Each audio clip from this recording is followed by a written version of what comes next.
There's a lot there. Now, which one's which? Oh, there we go. Good evening, Stan. This is Michael Vera with The Last Frequency. How are you? Good, Michael. It's good hearing your voice again. Well, it's good to hear yours too, and I appreciate your patience with me.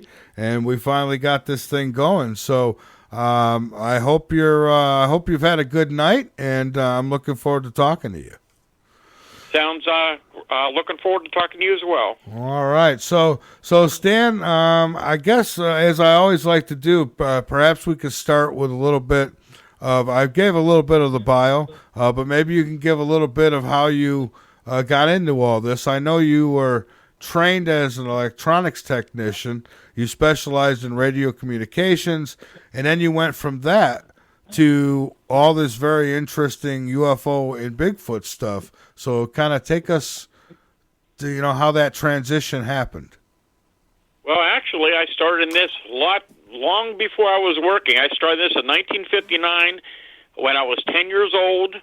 And how I got involved in this, I had an AM radio was given to me as a gift, and I was tuning around the radio dial, and it was around the Halloween time, and there was a radio show talking about unusual happenings, haunted houses, flying saucers, strange creatures, and I was a curious 10-year-old interested in science, and I decided I was going to go and read all the books on the subject to see if these people were telling the truth or not. And that's how I got involved. I was 16 years old when the incident happened in 1965 near Casebook, Pennsylvania, and I've been out in the field ever since investigating these cases. So this year is 62 years of research. And but what happened after that was in 1969, I set up a hotline for the public to report UFO sightings, and it became apparent very quickly from so many calls coming in, they weren't just on UFOs, they were about anything unusual from alleged hauntings to Bigfoot sightings to UFOs and other phenomena. And I realized very quickly that I couldn't handle this all on my own, so I decided I was going to try to organize a volunteer group of research people, which I did. So in 1970, I set up the first of three research groups that would investigate sightings across Pennsylvania. And we started small in Greensburg, where I live, about 30 miles out of Pittsburgh, and we moved into the Pittsburgh area. And the group was kind of unique in that many of the people involved were research specialists. So we had scientists and engineers and technicians and police officers and former military people and all kinds of specialists who were volunteer their time to investigate these reports. And by 1973, we had extended to cover the whole state of Pennsylvania. And as time went on, we began to receive many reports from across the state, and surprisingly, we were getting referrals from the news media and law enforcement, so we were very, very busy. And so for years, I had these various research groups, and I've been doing this independently now since, November of 93, but I still have many contacts with many people in the research field and other researchers, and my hotline has never stopped ringing since 1969. Reports come in here quite regularly on many current and past reports, so I'm very busy all the time. Yeah, so I was going to say there's probably no way you can investigate all of them. So it's also about just documenting these things too, I suppose, right? Oh, that's correct. Well, yeah, for years again, I had the teams doing it, and up to the pandemic hit around here a couple of years ago, I was still getting out into the field as much as I could to do on-scene investigations when I was able to do that.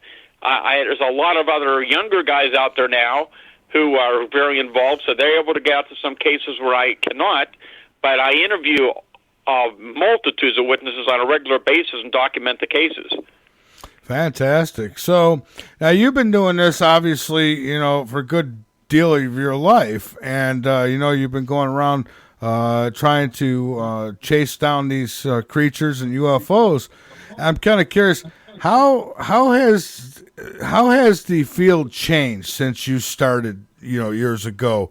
It's had to have changed a lot, or has it not? Oh, there's no doubt about it, and it's a shame that so many of the people who were really deeply involved back in the 70s and 80s are now long gone. Many have passed away. Other ones are getting up there like all of us are, and they're not able to get out. But Yeah, when I first started this so many years ago, and I'm dealing with the UFO phenomenon, and since then I've investigated literally thousands of UFO cases, hundreds of Bigfoot cases, many cryptid cases. Many of these have occurred in recent years, by the way, and it's ongoing. It's an ongoing phenomenon. These reports come in all year round, and again, I mainly focus on PA, but I do get calls and reports from around the country. And so many of these sightings, they occur in all types of weather conditions, all times of day and night, and it's an ongoing phenomenon. The public has no idea about the amount of reports going on, and I'm just doing in Pennsylvania, and just what we hear goes on around the country. There's a lot of phenomena going out there that the public's not aware of, and I'm sure so much of it goes unreported. But, when I started this so many years ago with dealing with the UFO phenomena, there were some very, very interesting cases I had looked into going back to the 60s. And at that point, as so many people in the field were discussing, many people thought that some of these unknowns, and by the way, in all the years I've been doing this, I have never personally seen a UFO or Bigfoot, which surprised a lot of people. Right. And I also found when I first started investigating back in the early days that many UFO sightings and other phenomena, when properly investigated, they turn to be either natural or man-made in origin. So there's a lot of cases you can explain away, but every year we're getting reports you cannot easily dismiss. And, of course, back then, what I started to talk about was that many people were of the opinion that some of these unknowns may be extraterrestrial spacecraft. And the more I know about the phenomena, the more I've learned about it over the years and more recent years, the stranger it is, as I'm finding out, and I think probably the government's finding out this, something similar, that there may well be more than one origin to the unknown category of the UFO phenomena. And the more I know about the phenomena, and it's both cryptids and at least certain types of UFOs, they have a physical and a non-physical component to them. And for lack of a better term, we might be dealing with something that's interdimensional. Yeah, or both, maybe. Or both. Yeah, it's... I have had sightings, and I've seen the type that looks, interdimensional, like just energy. And then I've seen what looks like, solid physical craft. I just can't tell you who's flying these things around, but I've seen them, not for a while. It's been a while since I've had a sighting, but boy, I'll tell you, when you do, it's kind of like when your baby's born. You just never forget it. Well, in so many of these UFO reports, and again, I receive a lot of daylight sightings even in recent months. So we get a lot of sightings in daylight as well. It's not just a nighttime phenomena. And in so many reports, and just like you're hearing about the Navy sightings, these things sometimes just suddenly appear. They sometimes it looks physically solid. But then, and there's many cases where these things physically change form, or they just suddenly vanish and disappear. And in some cases, we have reports, even in recent years, of solid, almost like triangular-shaped objects where you can see the whole outline, but you can see through them. And it's just amazing phenomena. There's so much more of this than people realize. And I've learned a lot more about the phenomena over the years. I don't think anybody has the answers, including the government. I think we're dealing with a phenomena that's very complex and probably right now beyond our present scientific understanding. Oh, yeah. Well, yeah, and I agree with that. It's obviously, I'm surprised that they even start coming out talking about it finally. There was a part of me that thought, well, if the government's coming out telling us that, yeah, UFOs are real, but we don't know what they are, I'm thinking, are they trying to prep us up for something? Because I just don't, how do you lie all those years and now all of a sudden you're coming somewhat clean? But, that UFO report that they put out, the information, they made a big deal. Congress is going to go through this and that, and we didn't really get much. It was kind of hogwash. It's stuff that we already knew. So I wish they'd come out and just tell us the truth. But how much do you think they actually know about this? I mean, are we delusional to think that they might have had contact with these guys or things like that? Or, I mean, how much do you think they actually know? Because they might not know as much as we think they do. Well, I mean, there's no doubt that they've been monitoring the phenomena for years and years, going back to at least the 1940s. And it's an international phenomenon. There's no doubt about that. I mean, almost every country in the world has reported similar sightings. And my feeling for a long time has been that, yes, they know a lot more about the phenomena. They do not have the answers themselves, that these things come into our airspace and over secure areas, and there's nothing anybody can do about it, and they're not in control of the situation. So my feeling is that they're just not able to come out and tell the public what's going on because they really don't know themselves. And again, this phenomenon, it's been going on for a long, long period of time, and there's various aspects of it that are very strange and unusual, and it appears to be a technology that, I mean, was noticed years and years ago, was far beyond what anybody had, and probably still has today. Oh yeah, absolutely. So do you think that we're getting closer to actually, knowing something more about these things? I mean, are we getting set up for maybe a disclosure, as people call it? For me, disclosure's already come, but I mean, some might need the president to come down the carpet and tell them. You talked earlier about preparing the public, and I really believe this was done years and years ago. You probably remember the name Len Stringfield. I've heard of him, yeah. Okay, well, Len Stringfield was probably the father of UFO crash retrievals. And Len and I were very, very close back in the 70s and 80s, and he had a lot of good contacts. And there was some interesting information. I believe, if my memory is right, it was about 1976. There was indication that something was going to come out from the government. There may be some type of disclosure, but at least what I remember them talking about was that they were going to begin to set up a program to begin to condition the public concerning the UFO phenomena. And it would be done through motion pictures, I think, books. Certain information would come out, and over a period of time, they would gradually get people prepared for this type of thing. And I think we've been doing that for years and years in subtle ways. And I think the majority of people today are probably more open-minded to this phenomenon. I mean, just look at the media coverage now and the TV shows. I mean, the TV's flooded with TV shows on the paranormal, UFOs, and Bigfoot. The people are interested in it. They're much more open-minded to it. And I think they're much more prepared. But I think when it comes down to what we're going to find out, I think we're going to find out that this is a much more complex phenomena.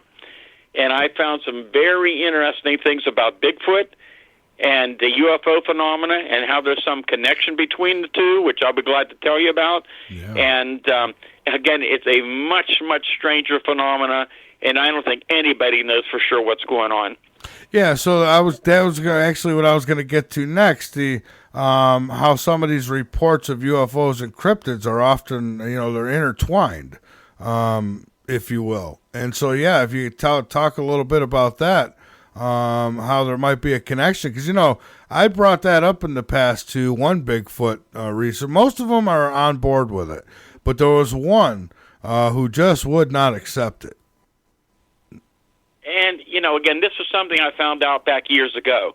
And let me give a little bit of history about how I became involved in this. This is something I was not looking for, but early 70s, and we'll go to 1973 because we could spend hours and hours talking about this. But 1973, that's luckily when I had my first group that was operational, and lucky that we were, because none of us were prepared to what was going to happen in 1973. So 1973 comes along, and first we have this massive, probably the largest UFO outbreak ever documented here in Pennsylvania. And this went on from January 1st to the last day of the year. There were hundreds and hundreds of UFO reports that were coming in. And many of these were not high altitude. Many of these were not just lights in the sky, but a lot of these were large, solid objects close to the ground. So we had many reports of these things hovering over highways, their power plants. We had landing reports. And what was really interesting was back in those days, we had a lot of small-town newspapers locally across the state, and many of the local papers were picking these stories up about the sightings of some of our investigations that were going on. So that in itself was just amazing, the UFO activity that was taking place. But in the summer of 73, we had the biggest outbreak of Bigfoot sightings as well. And this went on for months and months into early 1974. And as far as I can recall, every year since then, we've had Bigfoot sightings in Pennsylvania, including this year. And but anyhow, as these sightings are unfolding, at that point in time, I was aware of the history of Bigfoot in Pennsylvania, which went back to the Native Americans. And I was of the opinion that, well, we're probably dealing with some type of unknown animal, some type of unknown primate. Well, as these cases were beginning to come to our attention in '73, we began to realize that there were some really strange aspects of this going on. For one thing, my teams, we would get out there 24 hours a day in as many cases as we could. And we would have teams on scene, myself or other researchers, within minutes to hours after these incidents occurred. And back then, some of these cases would be investigated by the police or both of us. And but we would get out to some of these locations, and there'd be trails of footprints, and under different ground conditions than in the winter in the snow. And what became really interesting to us was the fact that you would at times have trails of tracks that would just suddenly, abruptly stop and end when there should have been more tracks. There was no way, under the conditions we found them, it could have been fabricated. And that's going on even in recent years. That's continuing to take place, not only in Pennsylvania, but around the country. But then other weirder things began to come to our attention during that time period. For example, we would have people who would see a Bigfoot in daylight, and they'd see it standing there, and it would almost instantaneously physically vanish and reappear at a different location where they could see it. Sure. I had one policeman that called me from, you'll hear me talk about the Chestnut Ridge and areas like that, I'm sure, tonight. It's one of the most active areas for phenomena in the country. And I remember getting a call from a police officer from Derry, where there were many Bigfoot sightings and still continue to be here in Westmoreland County. And he told me a story of this man who contacted his office, seemed very, very upset, seemed like a very straightforward person, but he said it was a beautiful afternoon. He and his wife were taking a scenic ride in that rural area when, as he's riding down the road, this tall, 7-8 foot tall, hair-covered creature walks out on the road right in front of his car, and he tried to hit his brakes, but he couldn't stop in time. He hit it, and he said when he hit it, it physically vanished and disappeared. Wow. But there was nothing with his car, and no damage to the car. And then it got even stranger. We began to see a pattern. We'd have a UFO sighting, and within minutes to hours, days later, we'd have a Bigfoot sighting or vice versa. And then we had some of those remarkable cases that were very well documented where a UFO and Bigfoot were seen together at the same time and place. And coincidentally, today, at about this time, so 48 years ago today, one of the strangest cases ever documented occurred in Fayette County, Pennsylvania. I'll be glad to tell it to you. It's going to take a little time. It's a very amazing story. That's fine. Go for it. I'm all ears.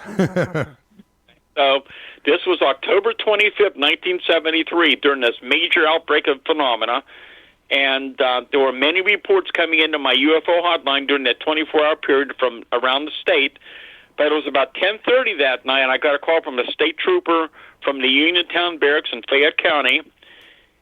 He sounded a little shook up himself, and he said that he had just came back from investigating this multiple witness UFO landing.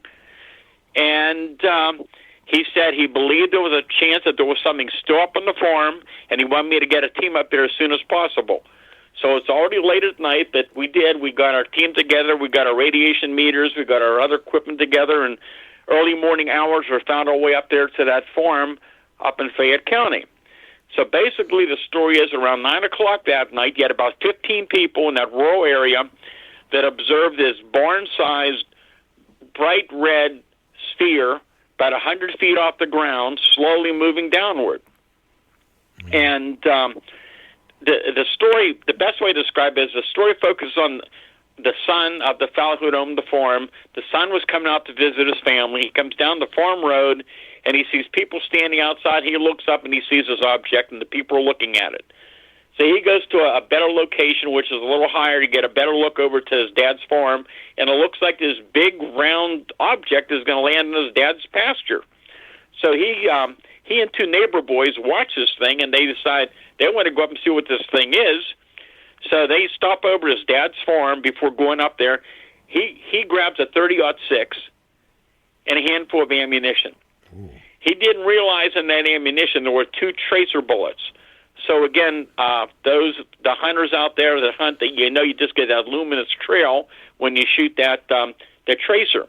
So anyhow, as they're riding down the farm road, they notice that the dogs all around the area are barking very excitedly. They have this high-pitched whining noise and these baby crying sounds. And as they get closer and closer to the pasture, the sounds are getting louder and louder. And they angle the truck with the headlights on so they can see the path going up the hill towards the pasture. And they notice it looks like something's draining the power from the vehicle, which they never noticed that before. And they make their way up to the top of the hill, and they're standing there. And about 250 feet away, they're just amazed because here's this huge object on the ground or right above it. But now it's not a complete sphere. It's like a half a sphere. It's a big white dome, about 100 feet or more in diameter. It's making that loud, whining, whirling noise. And so they're sitting there, they're standing there, and they just can't understand what this thing is. And a short time later, their attention is drawn to a barbed wire fence about 75 feet away. So along that barbed wire fence, the fence posts about 6 feet tall, you have these two huge hair-covered creatures, bipedal. The one in front is about 8 feet tall. The one behind is about 7 feet tall. They're covered with long, dark, brownish, grayish hair hanging off the body. They have what appear to be no neck. They have large, luminous, glowing green eyes, and the arms are so long they're hanging down almost to the ground. But these things are walking upright on two legs. Well, the one kid is so shook up, he runs out of the field. The other one starts yelling to the older guy, shoot him, shoot him. So he fires a shot, which the first shot's a tracer. He got that luminous trail. Yeah. He fires the second tracer, and when he does, the largest of the two creatures reaches out, makes this loud whining crying noise, reaches out to grab the tracer, and the moment it does that, that large object in the field suddenly vanishes and disappears. It doesn't rise off the ground and take off. It just physically is gone. The whirling noise stops, and most of the luminosity is gone. The creatures turn around, start walking slowly along that fence line back towards the woods, and the guy is now firing live ammo from his 30-06 into them. He's been hunting for years. He told me for years and years, he said, I know I hit him, especially that big one. He said he kept staring at me as I'm firing into it with those glowing green eyes just staring at me. They ran back to the truck. I went to the family at the farm, told them what happened, took him to a neighbor and called the state police. So the trooper arrives about 45 minutes later, and they went up in the troop car, and they're looking for evidence.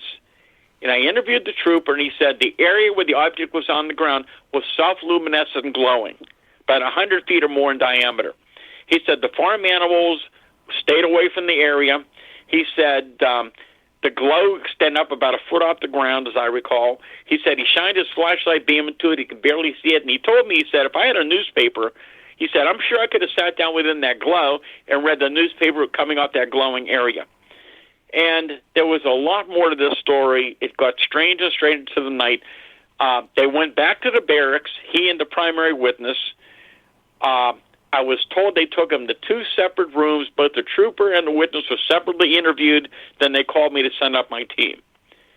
And that is one of the strangest cases ever documented. I wrote the whole thing up in my Silent Invasion book. It's very, very detailed and very unusual. That was the case that convinced me and my team that we're dealing with something that's a lot more complex in the Bigfoot phenomenon. There's a lot more going on. And as time went on in the weeks ahead, even stranger reports came to our attention. And there was one report that really stood out, and that was the case that convinced me that whatever we're doing with Bigfoot, at least some of the cases we look into, and there's more and more data on this now, that these things are not just unknown physical animals. For a lack of a better term, they could be interdimensional. They're physical and non-physical both. And if you like, I'll share that story with you as well. Absolutely, but let me ask you before you do, what any theories on why they're visiting Earth? I mean, they've been coming through here a lot for a long time, it seems. Well, again, we have many theories. We don't have any answers. I don't have the answer. I don't think any researcher has the answer. I don't think the government has the answer. We don't know where they come from or what's going on. It's been going on more and more even in recent years. I found out a lot more about the Bigfoot phenomena. There's some very strange elements to it that many people don't know about. And, you know, I started writing about this back in the 70s. And now, in the last several years, you have more and more people in the Bigfoot field aren't laughing so much anymore because these kind of reports are going on all around the country now. More and more of them are hearing about it. A lot of people have heard about the Skinwalker Ranch. And what I found out is over the years is that there's places like this all over the country. And there's some here in Pennsylvania that are active. And that's another whole phenomena. These things, you can have a periodic sighting or encounter anywhere. But there are certain areas where the phenomena, for whatever reason, seems to focus on.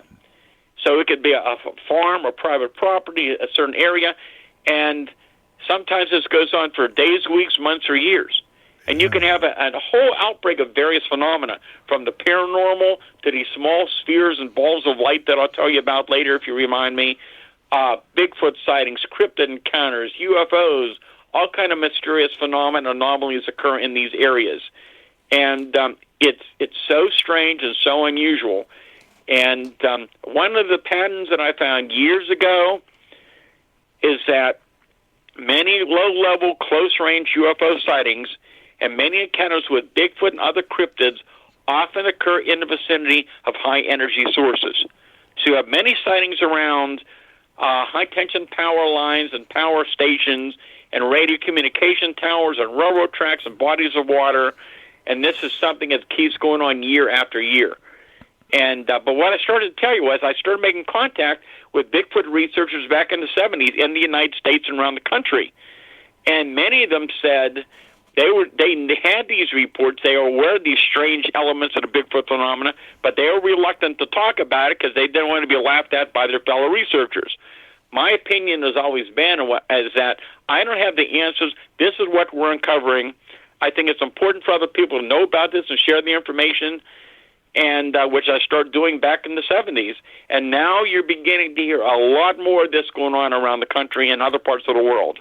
Yeah, and that whole lot of sightings near power supplies or power lines and things, that goes without saying. One of my biggest sightings was during a lightning storm.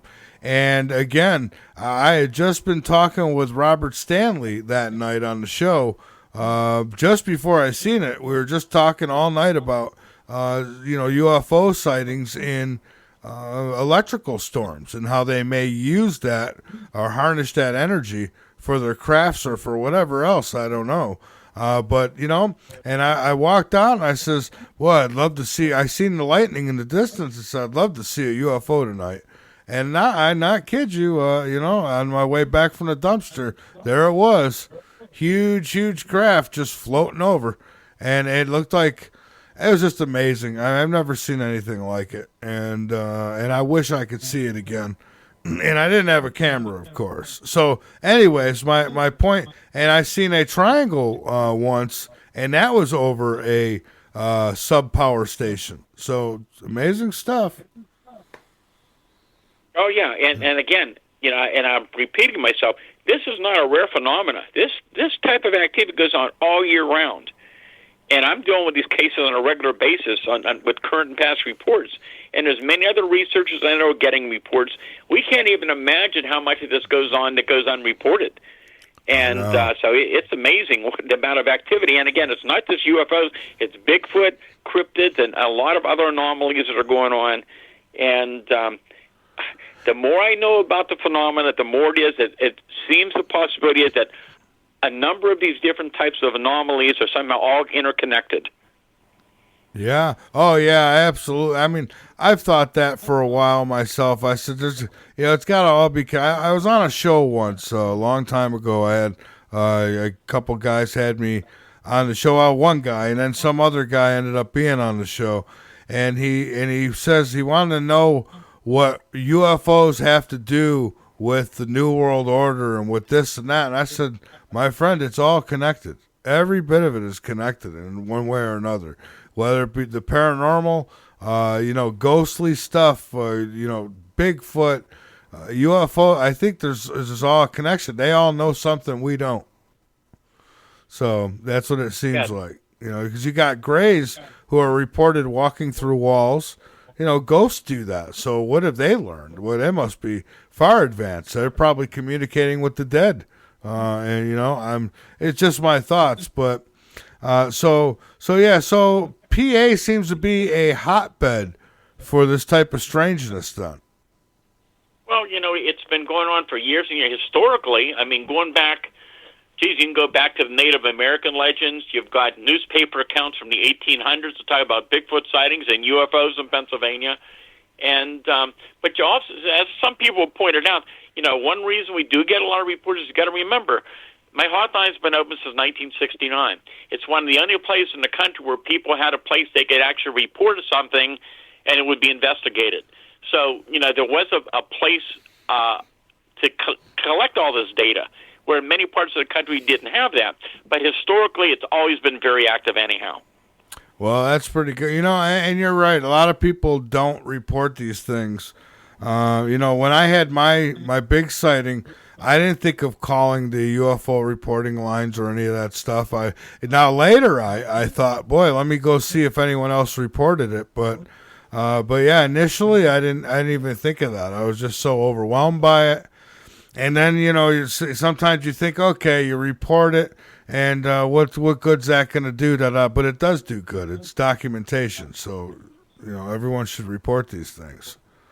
So. And also what is very common is that, I'll have records of a report, and sometimes weeks, months, or years later, somebody will call in and confirm that same report, that they were in the same area on that date and time and saw the same thing. I had a significant UFO incident happen a few years ago, and a year later, a man called me and said, I saw the same thing only about a couple miles away on the other side of the mountain, but he said this thing hovered right over my vehicle, and that it was a very interesting case. So these type of things do happen.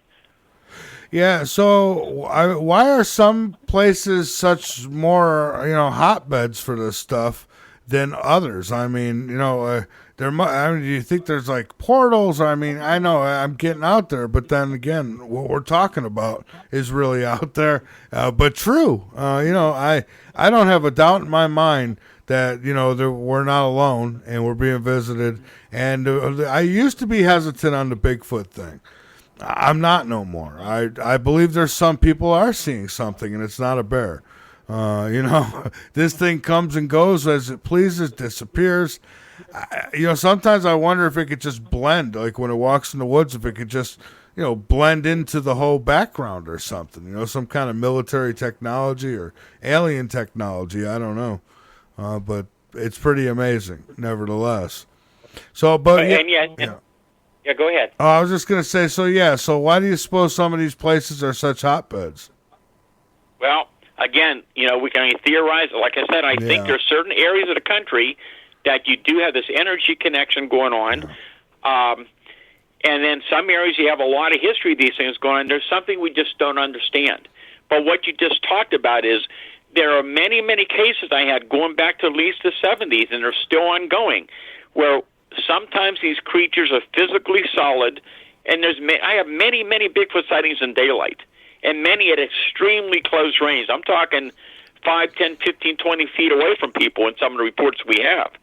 And in some cases, people reporting they see like a misty or foggy effect around them. Sometimes the whole body is not physically solid. Sometimes it's out of focus. That's something that's been coming up more and more. So let me tell you this story about this event. That was the one case that convinced me we're dealing with something that is not completely physical. Okay. And that was in 1974. Yeah, the Chestnut Ridge, is that the one? Well, this is near the ridge up in Fayette County. Oh, okay. But this is a remarkable case. This was February 6, 1974. And I'm sure some of your listeners will remember the time period. You probably will too, because there was a big national trucker strike. There was gas rationing around the country, so a lot of people remember that. There was a lot of violence around the country on the highway. So back here in Pennsylvania, the state police were also patrolling with the National Guard. And in this particular case, you had some of the members from both units responding to this incident. I couldn't get up to the site early next morning because I couldn't get gas in town where I lived. Yeah. And so this was in Fayette County, deep in the mountains, up around Ohiopyle, which, by the way, is a very hot, active area, still continues to be for Bigfoot activity and other phenomena, year after year, including this year. And anyhow, so this woman's in her little cabin home deep in the mountains. She's lived there for years. She knows animals well. She's a very good shot. Pretty much wasn't afraid of anything. She was sitting there one evening just watching her TV as normal when she hears this noise, this racket on her front porch. She has some empty pop cans out there, and someone was knocking the pop cans around. So a few weeks before, there was a pack of wild dogs coming through, and she figured, well, I bet you those dogs are back. So she thought, I'll grab my shotgun, and I'll fire over their head, and I'll just scare those dogs away. So she goes over and grabs her 16-gauge double-barrel shotgun, loads one chamber, walks up to the front door, opens the door, turns on the light switch, and steps out, and there's no dog there. But only about 6 feet in front of her, here's this at least 7-foot-tall, huge hair-covered creature that raised its arms straight up over its head the moment she turned that light on. And what does she do? She fires right into it with her shotgun. Ooh. She said there's this bright flash of light, like a bright strobe on a camera, and the creature physically vanished and disappeared. But her in-laws lived 100 feet away. They heard the gunshot, and they called her and asked her what she was shooting at. She told them. Her son-in-law grabs his pistol, starts walking down that dark road down towards her cabin. He said he's surrounded by 4 or 5 hairy people with eyes like coals of fire, started randomly shooting at him, runs into the cabin. Short time later, they see this large luminous object, like a big Christmas ornament, hovering over the woods at the same time. That's when they called the state police. And now I talked to the primary investigator, and he told me, he said, by the time they found the place deep in the mountains, everything was done.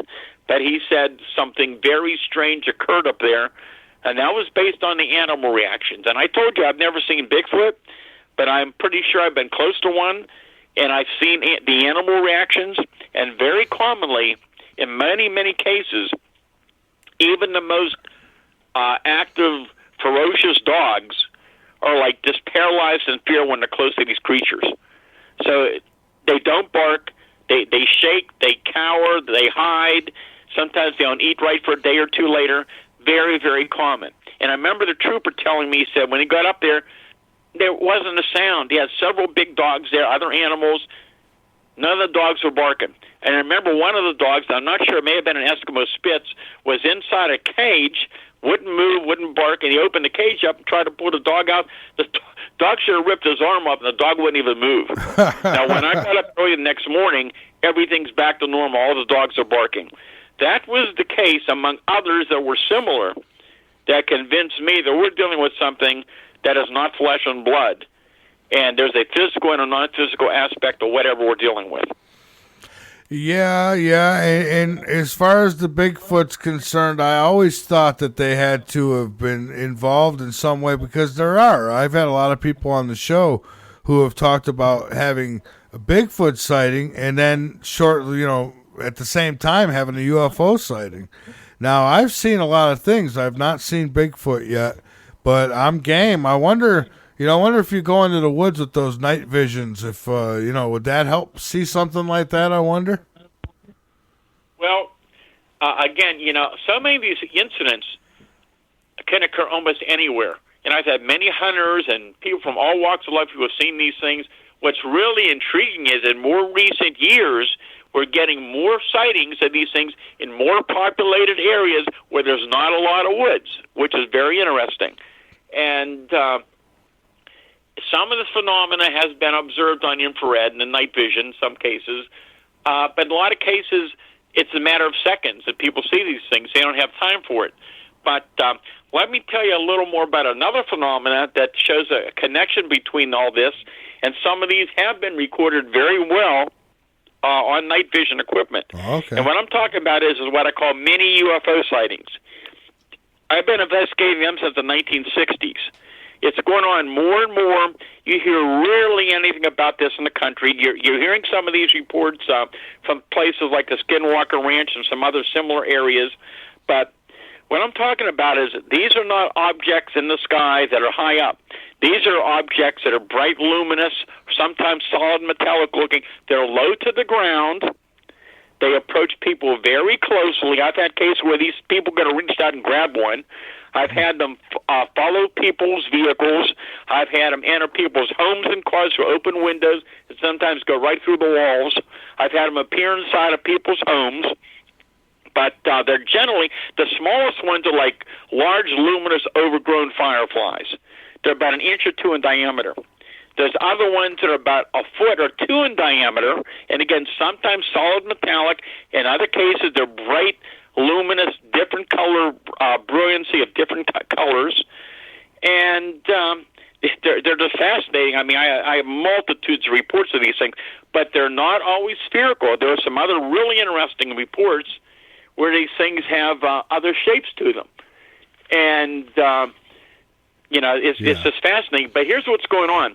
In more recent years, here in Pennsylvania and around the country, and there are many, many people in the Bigfoot field that will talk about this now, that in areas that you have a history of Bigfoot sightings, many of the researchers are going out there looking for Bigfoot and Bigfoot evidence, but they're seeing these strange spheres of light in the trees and low to the ground, sometimes approaching near them, or other type of light phenomena.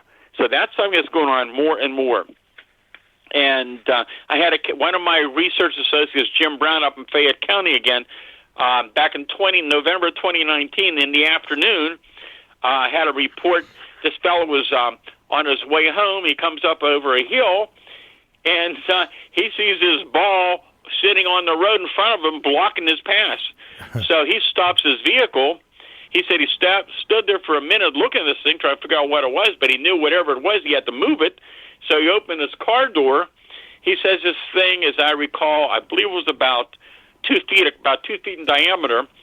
And he opens the car door, and as he starts walking towards it, it begins to physically fade away and vanish and disappears. And it was gone. And that was amazing. And then here's another really intriguing case. This is down in Fayette City in Fayette County. And this was in October 2017. And this fellow was a nice guy, got up real early in the morning to warm up his wife's car. So the whole area in the driveway area was luminous. It was illuminated so you could see it really well. He's walking down the steps towards her car, and he says about 10 to 12 feet away by the right bumper, he sees this odd-looking thing. He said it was very hard to describe. He said it looked like a haystack. It was about 2 feet tall. It was translucent and shiny and a milky white color. There were vertical ribs that seemed to be a part of the superstructure. And he said the thing was gliding about 1 to 2 inches above the ground, and it was motionless when he saw it.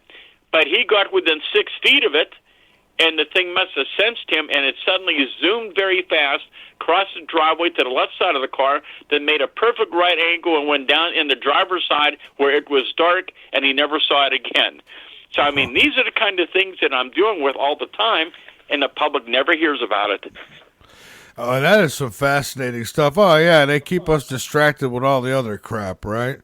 When I feel like, this type of information would do so much for the human race. At least I think if there's any hope for us at all, we need to get more educated on this stuff.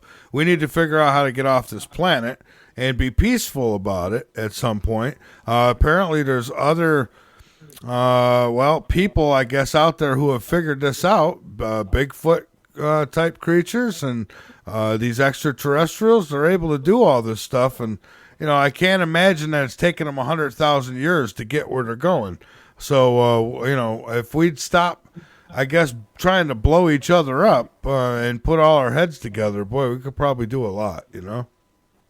Well, one thing I want to make you aware of is that I'm not suggesting that Bigfoot is a passenger or a pilot, for example, of a spacecraft from another planet. Yeah. We don't know for sure what the UFO phenomenon is. Again, been many, many theories for years. Could some of these possibly be extraterrestrial? Maybe.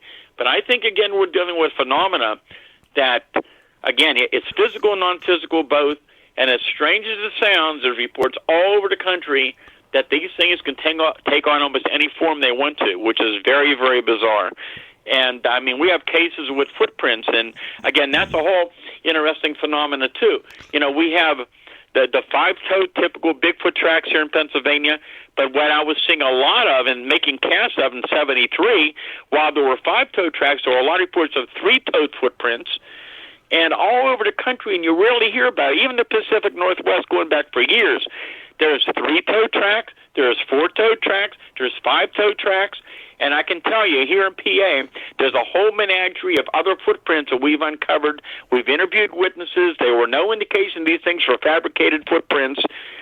You cannot possibly have so many types of unknown creatures out there. But at the same time, you have so many credible people who have no reason to make these stories up. They want no publicity. I mean, why would engineers and hunters and police officers make these stories up? There's something going on out there. I said years ago, the phenomenon is so strange, it protects itself. Yeah, I agree. I mean, that's what gets me is that there's so many people, not just in this country, but around the world, who report this. And yeah, there's going to be a percentage of BSers. There's going to be a percentage of misidentification, but then there's a percentage of people who are dead on. And, you know, even if one of these cases come out to be true, you know, that's all we need, really. You know, this Bigfoot creature, you know, well, you could say without a reasonable doubt for yourself that if, you know, as far as you're concerned, Bigfoot's real. Oh, there's no doubt. The question is, what is it that we're dealing with? You know, like I said, when I began this so many years ago, I was of the opinion we're dealing with an unknown animal. Well, then these reports over the years began to come to our attention from widespread areas, from people who had no way to know each other. And, you know, I'm a detail person, and these people are giving me details. And there's patterns of the phenomena that I found more and more over the years. And there's so many aspects of the Bigfoot phenomena that so many people aren't aware of. And one of them, for example, that you hardly ever hear about, and I've investigated some reports up in PA, but there's been other reports around the country, it's rarely discussed. But, you know, going back in the UFO phenomena, going back to, at least the 50s and 60s, there were numerous reports of these large objects that would hover near vehicles, and when they were near the vehicles, there would be a loss in power, the headlights would fade out, and then the object would move away and the power would come back on. We've had the same thing with Bigfoot. We've had incidents where Bigfoot has walked near vehicles, and suddenly the vehicles lose power, the creatures walk away, and the car comes back on. And that's just one of many, many things that very few people understand. Oh, yeah, again, there's so much phenomena, so many phenomena that we don't understand. I mean, you know, there's a few things in my life I'd really like to know before I check out of this hotel we call Earth. I'd like to know, Bigfoot's on that list, I suppose, but not at the top. At the top of my list is, you know, who are they out there? And if Bigfoot's part of that, then I want to know who he is too. And, you know, what happens to us when we die? Those are the things that are really, you know, some think we just rot away. I think there's a lot more to it than that. I've seen, I've had my own experiences that tell me, you know, and that's another thing. Despite having the experiences, you know, some people will, I don't know, they could have a Bigfoot right in front of their face and they'll talk themselves right out of it, I think, you know. Like with ghostly stuff too. It's like, nah, that was just this or that, and they rule it out. And it's good to be skeptical, but you know, when it's obvious, you know, take it for what it is. But I want those answers before I die, and I don't think I'm going to get them, but I'm going to keep trying. That's for sure. I want to take a break here, Stan. So hang on with me for a few minutes, and we'll come back and talk some more. And if anybody's got questions out there, you could get those questions to me a couple of ways. One, you could go to the website, lastfrequency.com, and go to the portal page. And on that portal page, you'll see an area there where you can, you know, put your name, your question, and send it in. Or you could call in 803-997-0936. And not taking calls right now. Wait until we at least get back from this break. Anyways, you're listening to The Last Frequency. We're talking about some really interesting stuff here tonight, and we will be right back. So when we come back, come go with me. We'll be right back. I also have a Rumble. I've been goofing around with that lately, so we'll see what comes of it. But hey, I'm just lucky to get this radio show off the ground. My God, I've been so busy lately. And I know all of you are too, so I won't waste another minute. And we'll get back to things here with my guest, Stan Gordon. And don't forget, check out the website. I've got him linked up over on lastfrequency.com. And he'll also give all that good information out before he's done here tonight. So, Stan, we are back. And I'm curious, you have, you've interviewed hundreds, maybe even thousands of people who've seen Bigfoots and UFOs over, my God, I don't know, 60 some years. What are your personal feelings about all this? What does it tell you about the world we live in, and I don't know, and everything beyond it? Have you got any pieces that, I always say I'm trying to put pieces to the puzzle together. And so I bring guys like you on, and every time I talk to someone like yourself, you educate me on something, and it's a piece to the puzzle. And so how's that puzzle going for you?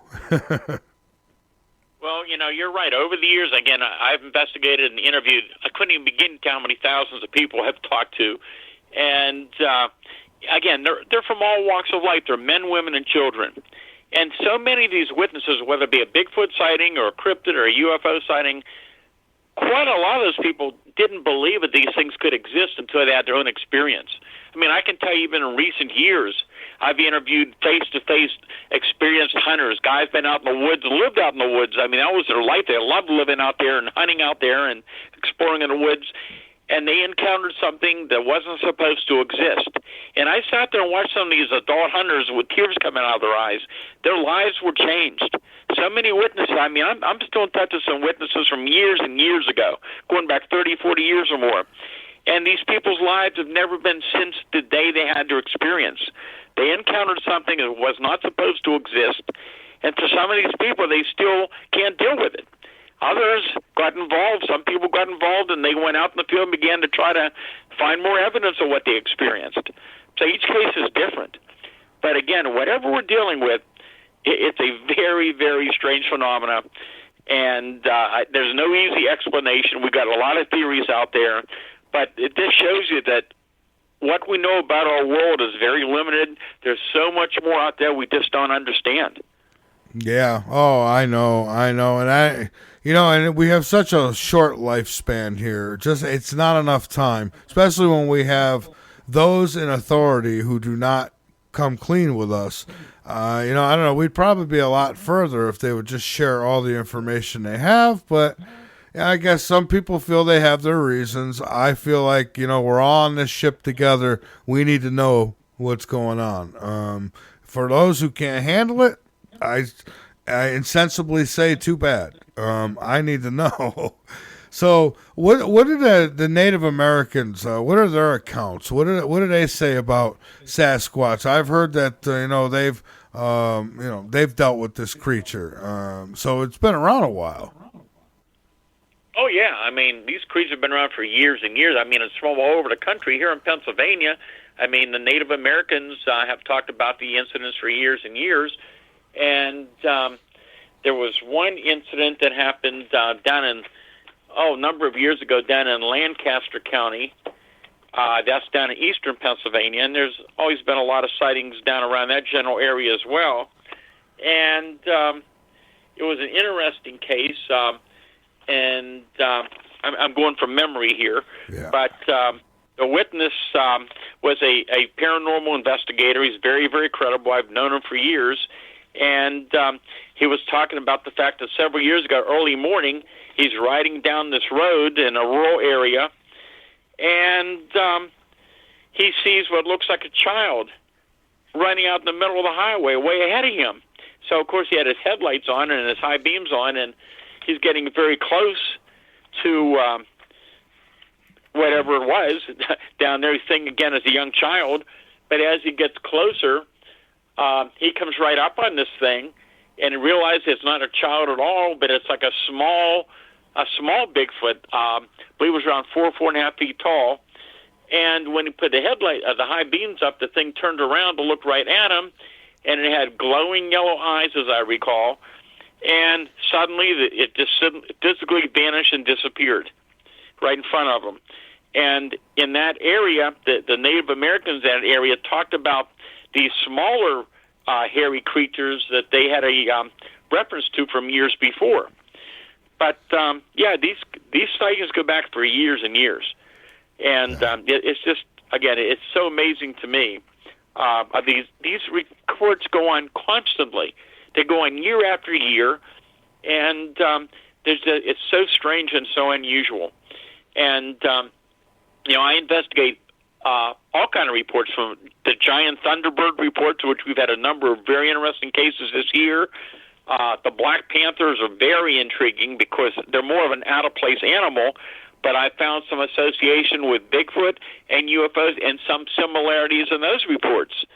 And, of course, you're not supposed to have black leopards or black jaguars running around in Pennsylvania, but not only in PA, all around the country, for years and years there's been sightings of these very large felines. And, you're in Pennsylvania, I can tell you, the case we looked into, there was none had escaped. Nobody was aware of anything animal missing like that. In one case, in fact, there was a massive search in 1983 in a suburb of Pittsburgh in Bloomfield. Very interesting case that we investigated and actually made the news. And this was a very large wooded area in daylight in the morning, and there was a big fence that separated from the woods from a more populated business area where there was a large auto dealership, and this huge black panther dives over the fence, dives over a car, and lands a few feet away from a mechanic who's replacing a headlight on the car.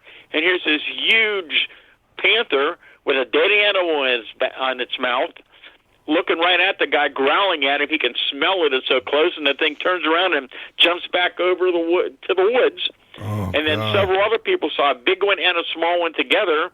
That led to a large search by the Pittsburgh police and animal people with tranquilizer guns, and they searched the area and never found it. No reports of anything missing. You don't have a lot of these things in captivity. They checked the zoo, and everything was intact there. But these kind of things go on for years and years. But that's an interesting phenomenon in itself. Oh, that would have stopped my ticker. If I'm Panther. There's been sightings of black panthers here in South Carolina too, occasionally. But I don't know. I didn't know if that would be normal or not in this neck of the woods. But Pennsylvania, I would say definitely not. No, and here's some interesting things a lot of people don't know of.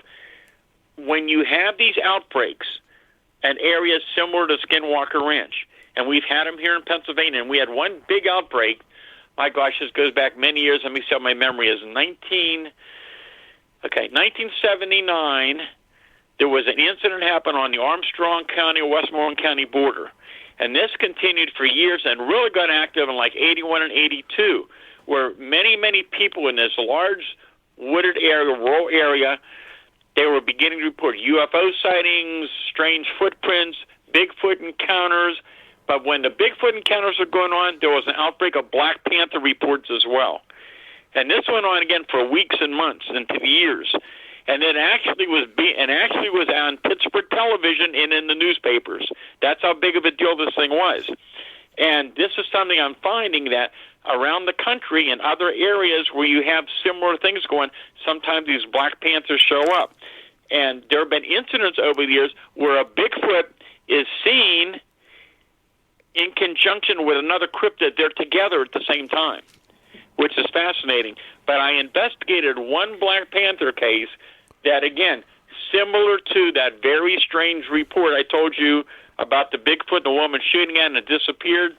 Yeah. Well, here's one for you, and this again indicated to me, among others, that there's another strange phenomena going on here with some of these Black Panther reports.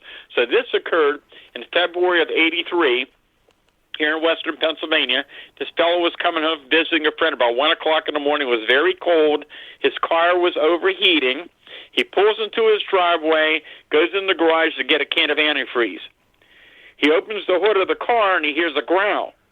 He turns around and looks. About 20 feet away, here's this large black tomcat.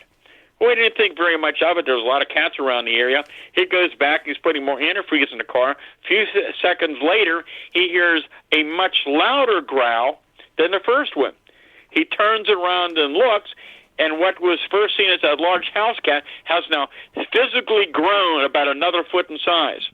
So he throws the empty antifreeze jug at the animal, which he hit. It growls ferociously at him, like it's going to attack him, takes 2 or 3 steps backwards and growls again, and it starts walking up the road outside of the house, which is well illuminated. The man runs inside and grabs his pistol. He comes back out, and now that huge black cat has physically grown to the size of a full-size Black Panther, he said, like he saw in the zoo. He said it has apparent yellow, kind of yellow glowing eyes with a long tail. He takes a shot at it. He wasn't sure if he hit it, but while he's watching at it, it physically vanishes and disappears right in front of him. Oh, wow. So this could be another cryptid, or could it possibly be that Bigfoot has the ability to change into whatever it wants, maybe? And, again, It's not just cases that I have. I am not the only one. There's other very well-known researchers out in the field. Some of them have published and talk about some of these cases. There's others who have known about it for years. But, again, all over the country and around the world, you've got similar reports of this strange phenomenon with these cryptids. And, again, it's so bizarre and so unusual. That's why a lot of researchers are reluctant to talk about it. Yeah, well, yeah. I mean, like I said, when I first started this show, I felt a little weird talking about Bigfoot, too. I just didn't. I thought, oh, come on, a creature like that, if it really existed, they'd find a body, they'd find something. And, I've had people explain the whole, well, how often do you see a bear's body in the woods and things like that.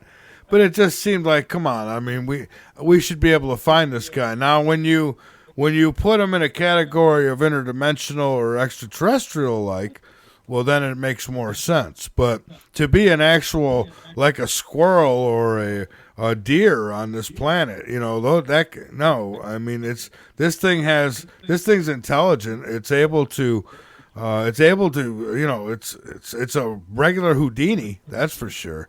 It's now you see it, now you don't. So, there's some intelligence of some sort there, and it's got to be off planet, I would suppose. So, wow. I think that gives hope for us. I mean, if all these things exist, what else exists? So maybe when we pass away, maybe we'll be part of all that stuff that's going on out there. I don't know. Maybe we're prisoners as long as we're in this meat suit, as some call it. Well, again, it's a fascinating world. There's so much we don't have the answers for. Maybe we're not supposed to have all the answers, and maybe someday we'll learn some of the secrets. But I don't think we're going to hear a lot about the answers in my lifetime. No, I don't think so either. Mine either. So now with Chestnut Ridge, not only was there UFO sightings, Bigfoots, cryptid encounters, but mysterious booms too. What was that all about? Oh, yeah. Well, I've been investigating the sightings along the Chestnut Ridge since, going back to the 60s, late 60s when I first began to hear about it. But there's apparently a long, long history. The Chestnut Ridge is a mountain range that extends, it's around 100 miles long, give or take some. And it goes through Westmoreland, Fayette, Indiana County, and southwest PA, and extends down into West Virginia, so a few miles outside of Morgantown. But it's been a long, long history of all kind of phenomena. I mean, the sightings and the incidents go on along there every year. And we have UFO sightings, we have the balls of light, we have Bigfoot sightings, Thunderbird sightings, Black Panther sightings, underground sounds, mystery booms, all kind of phenomena, paranormal stuff, all along the ridge, especially in the Westmoreland and Fayette County side. Very active year after year. A lot of Bigfoot activity. Many Bigfoot researchers have seen things up there. Many hunters have seen things up there. And but the mystery booms, and I mean the mystery booms have been going on for years and years. Back in the 60s, we used to call them skyquakes, where you have these big booms that shake homes and whatever. And yeah, there's explanations for some of these reports. You have everything from frost quakes or weather phenomena to sonic booms, but that's very, very rare. And again, there are explanations, but it's been going on more and more. If you even go to Google and just search in the last few weeks, you'll see there's some really interesting mystery boom reports from populated areas around the country. But we've been having them for years and years. We had several of them in the last few years here in western Pennsylvania. And I've been investigating them, again, going back for years and years ago. And some of them are quite interesting. And how it relates to the phenomena, I'm really not sure. But it's another anomaly that I deal with at times. Well, I guess that would be a Earth type, mystery. Because, these things, one night here in Carolina, I heard them. This was about, it had been 6 years ago. But it was about 2, 3 o'clock in the morning, something like that. And, it sounded like an earthquake going. It didn't feel like one. There was nothing, there was no shaking, but I could hear it. And when I go outside, there was nothing to explain it. It was just, it was just very loud. It almost sounded like something was burrowing through through the earth or something. It was really strange. So. Yeah, and again, we've heard those reports even in the last several months. We've heard reports of very strange, audible sounds that nobody could trace down. Again, we don't know what it is, but it's another one of those mysteries that's going on. And but the UFO phenomena is just ongoing. There's been many, many reports this year. We had quite an outbreak in February and March of this year in populated areas, especially around the greater Pittsburgh area. And this went on for weeks. If you go to my website, stangordon.info, that people can read about some of these cases. And, I mean, these incidents went on for days and days, and we were getting reports of those small spheres hovering near homes, daylight sightings of cigar-shaped objects, triangular objects. Some just amazing reports were coming in. And that was quite interesting. But, we're still, on occasion, even the last few years, we're getting some of what I call the classic UFO reports. So we're talking not lights in the sky. We're talking about large, solid objects close to the ground. And I've investigated, I can't even tell you how many cases like this. And some of these are just really fascinating. These are the kind of cases you could not easily explain away. And these are the kind of cases that I think the government, with the new UFO project that they're getting underway, these are the kind of cases that really need to be investigated. And, again, a lot of these are occurring in more populated areas. One of the more interesting case I worked on, it goes back a number of years, September 3rd of 1987, but this was a really interesting case on a populated area on a 4-lane highway, Route 30 outside of Greensburg. And it was around 8:30 in the evening, and you had multiple witnesses, including some law enforcement people. And this was near what was then the Green Gate Mall. And that evening, people see this very large object approaching from the distance, crossing Route 30. It's falling right over top, about 300 feet above the high-tension power lines. And this object was a very large cigar-shaped object, about 300 feet in length. One witness said it looked like 2 Goodyear blimps in length, and there was a solid object, kind of silver, dull gray surface, moving only about 50, 60 miles an hour. It had multiple lights on it, was completely silent, and as this huge object moves across the road, it goes right over top of a power substation. And here's this huge object. It turns vertical in the sky, and when it did, all the power in the area went out. And behind the mall later, when some of the people from the electrical company went out to investigate, because of the power failure on the annex where the movie theaters were, they found that all 3 of the master fuses in the line had all blown. And apparently that was something extremely unusual that would rarely ever happen. And that was a really interesting case. But I've had other more recent cases, more recent years as well, of large objects with electromagnetic effects. And these are really important cases that need to be looked into. Yeah. Oh, yeah. All of it does. And, again, we're probably never going to find. I have strong hope that at least with the UFO phenomena, that before I die, assuming I get a few more years, that, hopefully something solid will come out of it. For me personally, I don't need nobody to tell me that they're real or not. I want to hear people's stories and their theories and all that. But I mean, I don't need Biden or Trump or anybody else to come down the aisle and tell me that, oh yes, they're real. I know they are because I've seen them. My thing is where are they coming from?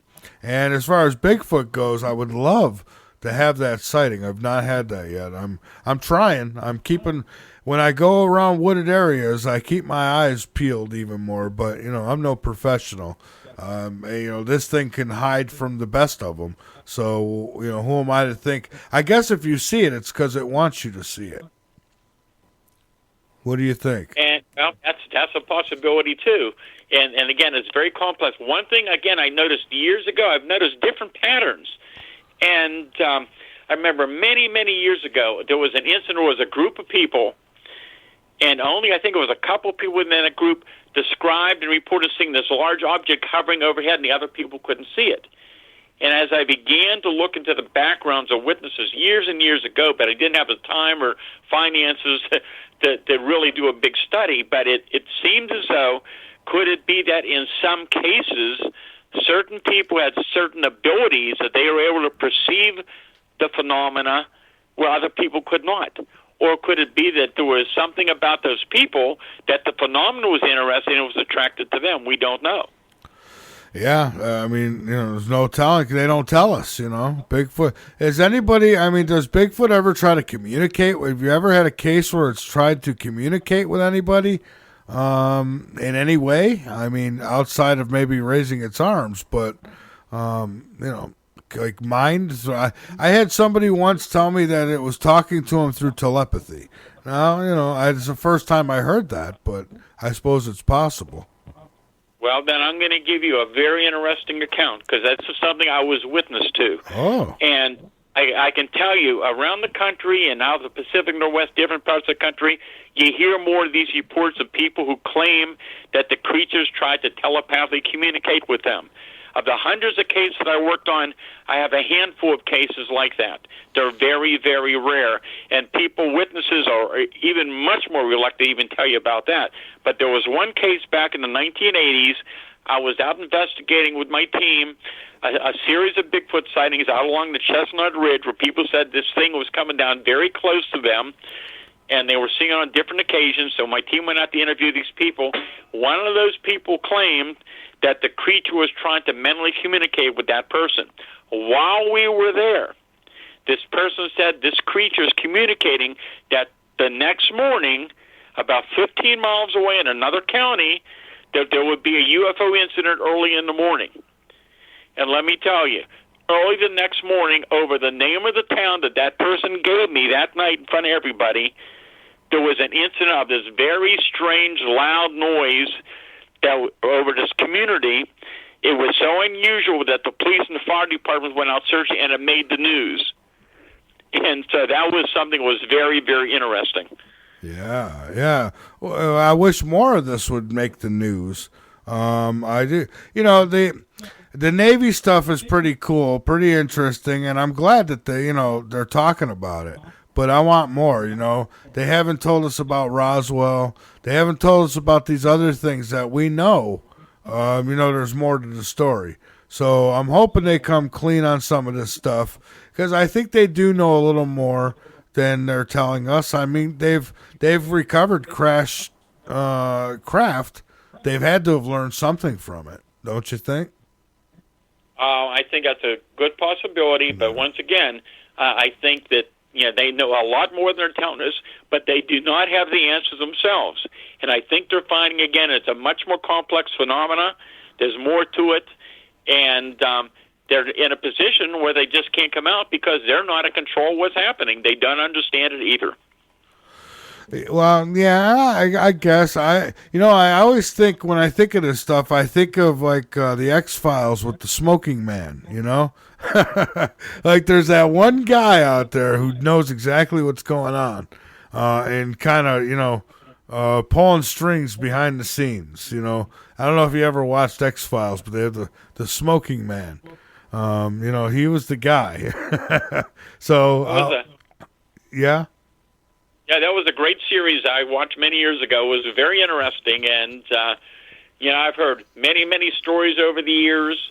I have a lot of cases I worked on that have some very strange elements to them, but I think that the government has had an interest both UFOs and Bigfoot for years and years. I get into this, about that massive wave in 1973, and there was a lot of interesting things went on, and one of the things that took place, I believe it was September of 73, as all these reports are going on, and I get a phone call from a fellow that identified himself as working for the government. He said they were aware of the investigation, what we were doing on the Bigfoot phenomena. I was provided the name of a contact, a laboratory in Washington, D.C., phone number, other information in the event that we came up with a body or something like that. I never had to call the number because we didn't come up with it, but later, as things were going on, I was also contacted by an officer, one of the congressmen, because there was so much public interest and people wanted to know what was going on at that time. They asked they could have a meeting with me, and two of his people working in the office came and met with me. They were very supportive. I got to know them well. We kept in touch for years, and I gave them the phone number, and they confirmed that the number I was given was an internal government number. Oh, no kidding. Ooh, okay.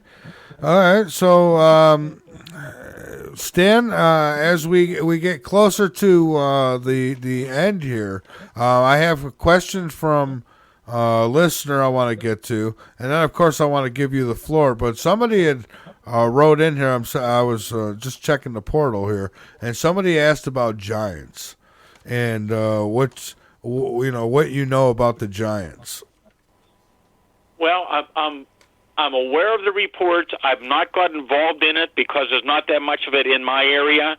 I know there's been some history in Pennsylvania, supposedly of giant skeletons being found. I know some other researchers out there that have done some research on it. I've heard the stories. I think it's very fascinating. But personally, I've not investigated those. I'm dealing more with the ongoing phenomena that keeps being reported. Yeah, I don't blame you there. I mean, I'm more interested in the extraterrestrial and the Bigfoot stuff. I mean, I have an interest in the giants too, but it's past. I want to know where we're going. I'd like to know where we came from, but I also want to know where we're going. So, well, before we're done here, Stan, I'd like to give you opportunity to give everybody, a direction on where to go for your website, your books, your videos, and I want to give you the floor to get out anything else that you like tonight. No, I'm not rushing you at all. Anything else you want to get out before we're done, please go ahead. And appearances, whatever you got going, feel free to throw it all out there. Okay, well, my website is stangordon.info, I-N-F-O, so there's a lot of interesting information on there of some current and lots of past reports, and that's just an idea of some of the reports I've gotten over the years. There's a lot of activity, a lot of interesting cases on there, so it's stangordon.info. My contact information, the hotline number, email where people can reach me at is on the website. Best email is paufo@comcast.net. My 3 books are available on Amazon.com or BarnesandNoble.com. Really Mysterious Pennsylvania, or incidents where people were physically very close to UFOs and Bigfoot and other cryptids. The book is very popular. It's called Silent Invasion, the Pennsylvania UFO Bigfoot Casebook, which is about that massive wave in 73. We talked a little bit about with some of those very strange, well-documented cases with UFOs and Bigfoot and other phenomena, and the mystery men had showed up, and a lot of things were going on at that time. The last book I did is called Astonishing Encounters, Pennsylvania's Unknown Creatures, which has a lot of very strange cryptid encounters and all. And if all goes on schedule, my new book will be out probably within the next month. So they can keep checking my website or Amazon for that as well. And they can keep checking my website. Unfortunately, due to the pandemic, I had many, many requests to do lectures in the last couple of years, but many of the events were canceled, and I've been not going out to the events right now again, but hopefully things will get better in this area, and things get better for next year when we get back to more normalcy. But anyhow, check for the new book, and hopefully in about a month or so. All right, sounds good, and I hope things do get back to normal. We need some normalcy around here. Stan, thank you so much for your time, your patience, and your work. I appreciate you and all you do. So thank you so much. Okay, well, thanks for having me on again, Michael. I appreciate it. You bet, my friend. Have a good night. Right, have a good evening. Good night. All right, bye-bye. All right, folks, there he goes. Stan Gordon. I told you, he's just a wealth of information on this stuff. He's done the investigations. He's been out on the field, and he is a guy to talk to if you want some answers on this stuff, or if, at least if you want to get on the right track. So there he goes. You had opportunity, folks. I know we've had the call-in number has been down for weeks. We had all these changes that have been made. It's going to take a little while for people to catch back on to how things work.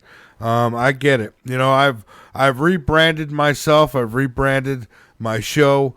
I just felt like it was time for a change, and I made that change. And I understand there's people who are still just finding us. Like, I thought you were gone. And, well, I was, but I am back now. And so, but not everybody knows that apparently. So we'll do our best to get that word out of there. I advertised for a little while with Google of all places, and what a screw job they are. And I should have known better. I figured I'd try it out, right? So they were putting my ads on YouTube videos and all these different things. And you tell them the budget you have and what you expect. And they go, okay, well, we won't do more than this a day, and you won't go past this baloney. If you don't stop them, they'll just keep going and racking up the cost. But yeah, I did that. And there's some other things I'll do too. I plan on doing some advertising some other places as well, and getting the word out. I'm trying, there's part of me, I'm so exhausted though. I mean, it's like I work pretty, I work a lot now. And, I want to put in more days with the show too.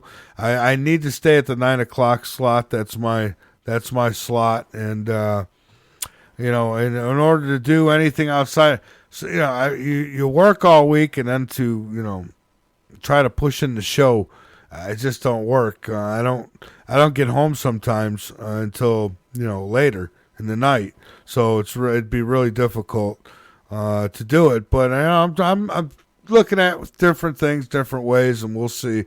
And, I'd love to pick up more days because just once a week, I mean, I'm grateful for it, but man, every night, when you had 5 nights a week, you have a bad night, it's okay, you make up for it the next night.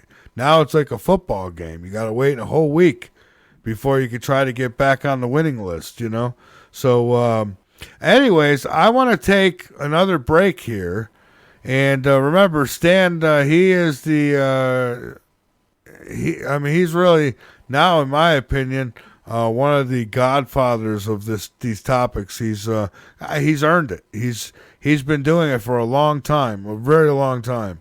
www.stangordon.info. And so there you have it. But anyways, I was getting at is people, you'll start getting used to things, maybe hitting the call-in number. This is the first week we've actually used this call-in number. So, I know there was a couple calls coming in on the wrong line. I couldn't take them. But anyways, let's take this break, and then we'll be back. You're listening to The Last Frequency on a Monday night